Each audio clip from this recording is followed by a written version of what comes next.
Hello guys, welcome back. ඔයාලා දැනටමත් title එක thumbnail එක දැක්කනම් දන්නවා අද මොකක් ගැනද කතා කරන්න යන්නේ කියලා. අද මම කතා කරන්න යන්නේ iPhone 14 එක ගැන. ටික කාලයකට කලින් මම iPhone 13 එක ගැන දාපු වීඩියෝ එක ඉදම ගොඩක් කට්ටිය ඉල්ලුවා iPhone 14 එක ගැනත් වීඩියෝ එකක් දාන්න කියලා. ඉතින් ඒ කට්ටියට තමයි මේ වීඩියෝ එක. වෙනද වගේම මේ වීඩියෝ එකෙදිත් මම කතා කරනවා මේ iPhone 14 එකේ build and quality එක, design එක, ඊට පස්සේ මේකේ performance, camera එක, battery එක, ඔය හැම දෙයක් ගැනම කතා කරනවා. ඒ වගේම ගොඩක් අය අහලා තිබ්බ iPhone 13 එකේ ඉඳන් 14 එකට යන එක වටිනවද කියලා. ඒකටත් අපි උත්තරයක් හොයාගමු. ඒ වගේම තමයි ගොඩක් අය මට දොස් කියලා තිබුණා මේ වගේ රිවිව්ස් දැම්මට මේක ගන්න හොඳ ප්ලේස් එකක් රෙකමන්ඩ් කරන්නේ නැහැ කියලා. ඉතින් ඒ කට්ටිය වෙනුවෙන් අඩු ගානට හොඳ iPhone එකක් ගන්න තැන් කීපයක් රෙකමන්ඩ් කරන්නත් අද වීඩියෝ එකෙන් මම බලාපොරොත්තු වෙනවා. ඉතින් එහෙනම් guys තවත් වැඩි කතාවක් ඕනේ නැහැ. පුරුදු විදියටම අපි වීඩියෝ එකට යමු. වීඩියෝ එකට යන කලින් මතක් කරනවා අපිව subscribe කරන්න. ඒ වගේම වීඩියෝ එකටත් like එකක් දාගෙනම යන්න.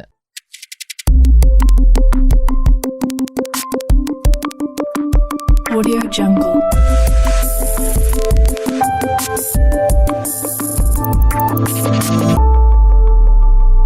හරි guys අපි එහෙනම් මුලින්ම කතා කරමු මේ iPhone 14 එකේ build and quality එක සහ design එක ගැන. iPhone 14 එකේ අපිට බලා ගන්න පුළුවන් වෙන්නේ සම්පූර්ණයෙන්ම iPhone 13 එකට සමාන design එකක්. මේකේ වෙනස් වෙලා තියෙන්නේ colors ටික විතරයි. iPhone 14 එකට එනකොට blue and purple කියන color දෙක අපිට අලුතෙන් බලා ගන්න පුළුවන් වෙනවා. ඒ වගේම iPhone 14 එකේ camera lenses දෙක iPhone 13 එකට වඩා ටිකක් ලොකුයි. ඉතින් ඔය වෙනස්කම් ටික විතරයි iPhone 13 එකක් සහ iPhone 14 එකක් අතර ගත්තම අපිට physically දැනෙන්න තියෙන්නේ. අනිත් හැම දෙයක්ම iPhone 13 එකේ 14 එකේ සමානයි. කොහොම උනත් මේ iPhone 14 එකේ අපිට ඇලුමිනියම් බොඩි එකක් තමයි බලා ගන්න වෙන්නේ. ඉස්සරහා සෙරමික් ෂීල්ඩ් එකක් තියෙනවා. බෑක් එකේ ග්ලාස් බෑක් එකක් තමයි අපිට බලා ගන්න පුළුවන් වෙන්නේ. ඊට අමතරව සුපුරුදු විදියට දකුණු පැත්තේ අපිට power button එක බලා ගන්න පුළුවන් වෙනවා. යට speaker grills, lighting port එක, ඊට පස්සේ දකුණු පැත්තට ගියාම අපිට volume button සහ silent button එක බලා ගන්න පුළුවන්. ඉතින් ගොඩක් දුරට මේක ඩිසයින් එකත් iPhone 13 එකටම සමානයි. මම කලින් කිව්වා වගේ මේකේ එකම අපිට පේන්න තියෙන වෙනසකට තියෙන්නේ මේ iPhone 14 එකේ කැමරාස් දෙක අපේ 13 එකට වඩා ටිකක් ලොකුයි. ඉතින් ඔයා මේ build එක සහ ඩිසයින් එක ගැන හිතලා iPhone 13 එකේ ඉඳන් 14 එකට මාරු වෙන්න හිතන් ඉන්නවා නම් ඒක ඔයාට ගැලපෙන දෙයක් නෙමෙයි. මොකද අර colors ටිකයි මේකේ කැමරා දෙකේ size එකයි විතරයි වෙනසකට තියෙන්නේ. හැබැයි guys මතක තියාගන්න මේ සමානකම තියෙන්නේ iPhone 14 base model එකේ විතරයි. මොකද iPhone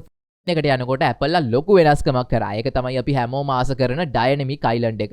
iPhone 14 Pro එකේදී තමයි මෙයාලා Dynamic Island එක පළවෙනි වතාවට ගෙනාවේ. ඒක මාර ලස්සනයි. ඉතින් ඔයාලා ලොකු වෙනස්කමක් බලාපොරොත්තු වෙනවා නම් 13 එකේ ඉඳන් 14 එකට යන එක එච්චර වටින දෙයක් නෙවෙයි. iPhone 14 Pro එකට ගියොත් ඔයාලට ලොකු වෙනසක් බලා ගන්න පුළුවන්. ඉතින් මං හිතනවා ඔය කතාව iPhone 13 එකේ ඉඳන් 14 එකට යන්නද කියලා හපු අයට උදව්වක් වෙන්නේ නැති කියලා. මොකද iPhone 14 එකේ ලොකු වෙනස්කමක් අපිට බලා ගන්න පුළුවන් වෙන්නේ නැහැ. හැබැයි iPhone 14 Pro එකට යද්දි අපිට ලොකු improvement එකක් බලා ගන්න පුළුවන්. ඔයාලා iPhone 13 එකේ හිටියනම් 14 Pro එකට අනිවාර්යයෙන්ම යන එක හොඳයි. ඔයාලා 14 එකක් ගන්න වෙලේ තව ටිකක් ඉවසලා පොඩි ගාණක් වැඩි කරගෙන iPhone 14 Pro එකක්ම ගන්න. මොකද මම පෞද්ගලිකව හිතන්නේ නෑ ඒ තීරණය කවදාවත් ඔයාලා disappoint කරයි කියලා. ඔයාලා 13 එකේ ඉඳන් 14 එකට ගියොත් ඇත්තටම ලොකු වෙනසක් නෑ. වෙනසක් ඇත්තෙම නෑ guys. අර performance wise වෙනස විතරයි ඔයාලට බලා ගන්න පුළුවන් වෙන්නේ. ඒක නිසා මම ඔයාලට suggest කරන්නේ 13 එකේ ඉන්නවා නම් 14 එකට යන්නේ නැතුව 14 Pro එකටම යන්න බලන්න. හරි. ඕක තමයි 13 එකේ ඉඳන් 14 එකට එන එක වටිනවද කියලා හපුවට දෙන්න තියෙන උත්තරය. ඊළඟට අපි කතා කරමු මේකේ ඩිස්ප්ලේ එක ගැන. iPhone 14 එකේ අපිට බලා ගන්න පුළුවන් වෙන්නේ අගල් 6.1ක Super Retina XDR OLED display එකක්.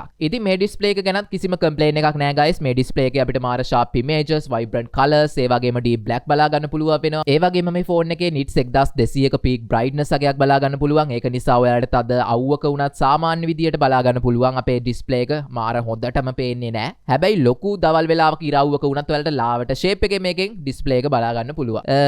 ඊට අමතරව මේකේ ඩවුන් සයිඩ් එක තමයි අපිට තවමත් මේ ඩිස්ප්ලේ එකේ බලා ගන්න පුළුවන් වෙන්නේ 60 Hz විතරයි. iPhone 14 එකට එනකොටත් එයාලා බේස් මොඩල් එකට 120 Hz දෙන්න try කරලා නැහැ. දෙන්න කැමති වෙලා නැහැ.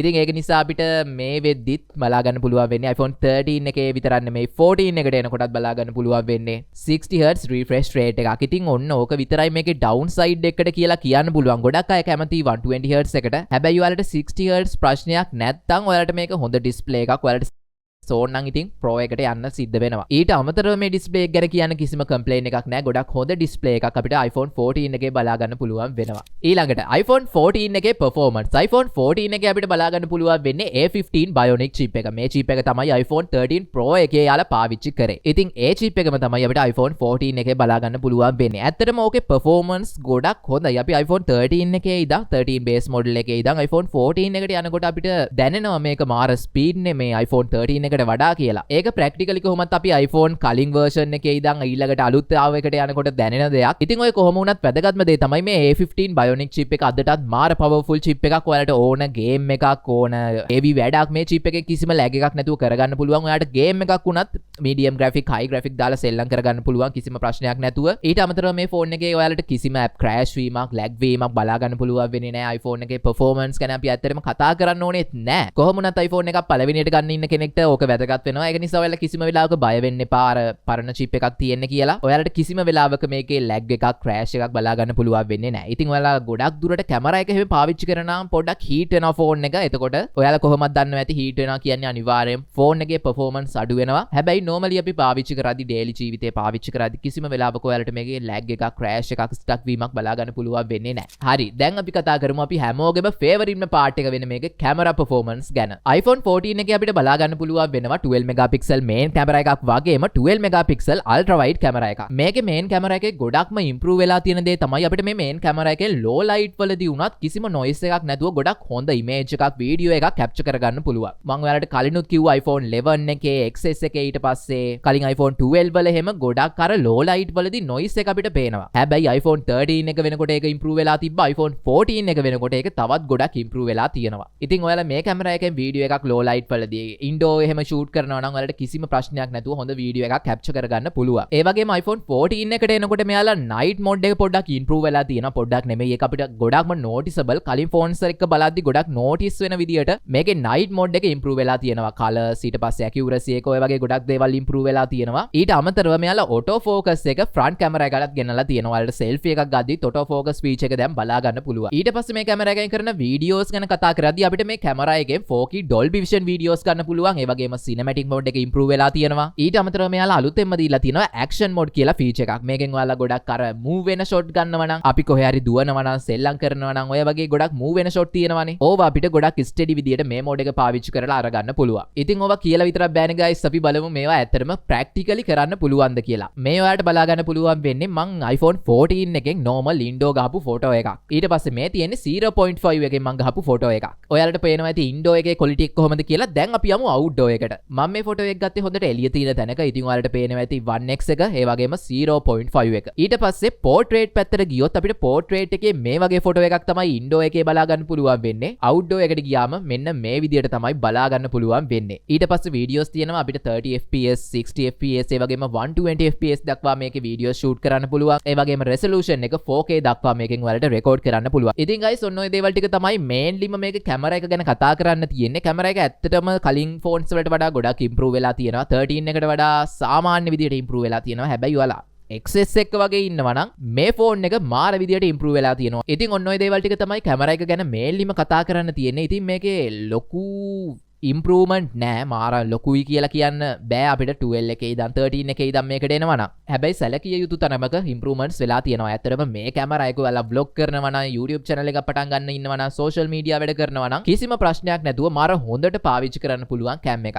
ඉතින් මේ iPhone 14 එකේ අදටත් කිසිම ප්‍රශ්නයක් නැතුව ගොඩක් හොඳ ලස්සන photos ගන්න පුළුවන් videos ගන්න පුළුවන් කැමරා එකක් අපිට බලා ගන්න පුළුවන් වෙනවා. හරි දැන් අපි කතා කරමු මේ iPhone එකේ බැටරි එක ගැන. මේ iPhone 14 එකට අපිට හම්බ වෙන්නේ milliampere 3279ක බැටරි එකක්. ඔයාලා දන්නවා මේ වෙනකොට mid range Android phone වලට පවා milliampere 5000ක 6000ක බැටරිස් එනවා. හැබැයි මේකට තාම 3000 ගානක බැටරි එකක් තමයි තියෙන්නේ. ඒ වුණාට ඔයාගේ බැටරි එකේ හොඳ බැටරි health එකක් තියෙනවා නම් 190ක් 95ක් වගේ තියෙනවා නම් ඔයාට අනිවාර්යයෙන්ම පැය 5ක 6ක screen on time එකක් තියාගන්න පුළුවන්. හැබැයි ඔයා cam එක use කරනවා නම් ගොඩක් වෙලා photo ගහනවා නම් ඊට පස්සේ video ගන්නවා නම් 4K එහෙම shoot කරනවා නම් ඔයාගේ බැටරි එක ගොඩක් drain වෙනවා. ඉතින් මං හිතන විදියට ඔයා මේ වගේ iPhone එකක් ගන්නවා නම් 14 එකක් ගන්නවා නම් හොඳම නේ බැටරි එක ගැන ලොකුවට කෙයා කරන්න එපා. මොකද මේකේ performance එක ටිකක් බැටරි එක වැඩිපුර යනවා. හැබැයි අනිවාර්යෙන් මේක ඔයාලට දවසක් පාවිච්චි කරගන්න පුළුවන් සාමාන්‍ය වැඩ කටයුතු ටික කරගෙන. හරි guys ඉතින් මං හිතනවා අපි හැම දෙයක් ගැනම කතා කරා. අපි කතා කරා මේකේ build and quality එක, display එක, performance, cameras ගැන, බැටරි එක ගැන. ඉතින් මං හිතනවා හැමදේම කතා කළා කියලා.